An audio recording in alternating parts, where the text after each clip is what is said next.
Control4 driver for ClimateSync, installation of the driver, and we'll look at the graphic user interface as well. So the first thing to install a driver, we'll go to driver and add or update driver agent. That's where we're going to click first. So here I prepared them in a folder. I will select both drivers and do open. Okay, and that's adding them now to the project. Now I'll go over here on the drivers and I'll search for ClimateSync. I'll search for it under local, and here I have the gateway and the zone drivers. So for every ClimateSync on site, we will install a gateway, and for every zone, we will install a zone driver, and then we will tie them together. So we will look at it over here. We'll go to the AV rack, and we'll put in a gateway.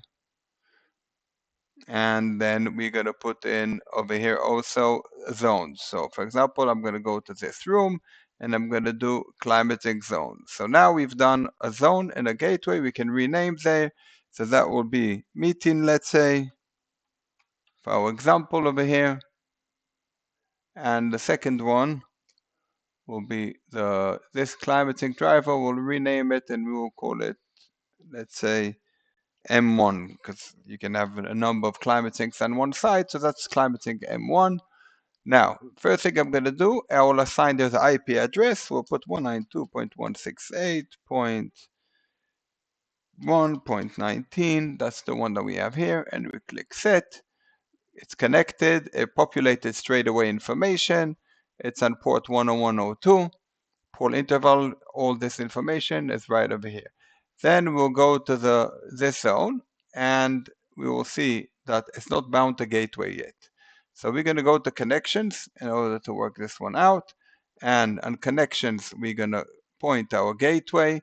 We have 8 zones. We want to use all 8 zones, but now we're going to show one zone. So we will go to zone number 2. And when you bring it up, it will show us which zone drivers are available. At the moment, it's one over here, but we could have had more and it will show all of them. And what we do is we drag zone 2 on top of here, meeting. And what happens, it automatically binds it to that. So if we're going to go now and we're going to look at the ClimateSync on the system design, here we go. And here we have our zone. And the next thing I would do is I would refresh Navigator. So let's look at the Navigator. We'll go to File, Refresh Navigators. It's going to get the latest information of the drivers, and then we can start going. So now it refreshed the Navigator, and we can go into the zone. So we have a single zone at the moment. It will show only the one zone. We can see in this zone we have floor temperature limit also set, so we can see the room temperature over here, the set point over here, and the floor temperature over here as well. We can toggle an extras. We can toggle the floor temperature to show or hide. So here we go, and here we're not going to see it right now, so that's just a toggle over here.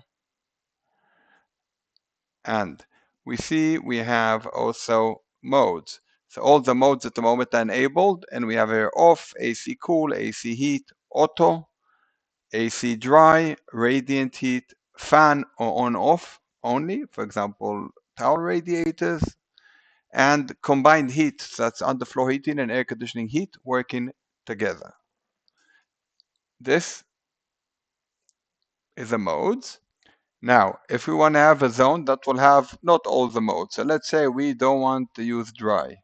So we will go here on the properties and we're going to remove dry. So let's do it like this.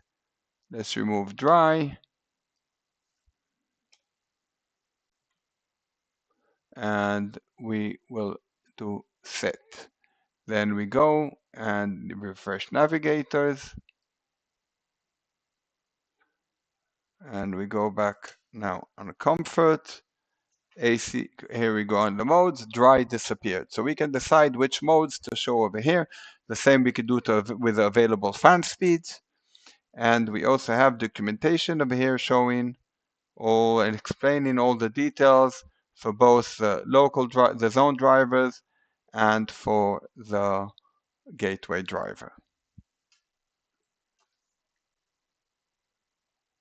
Then we have here the presets and schedules, which we first set a preset, then we can set a schedule for that preset.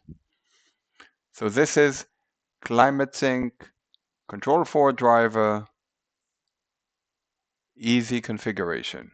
Thank you for watching.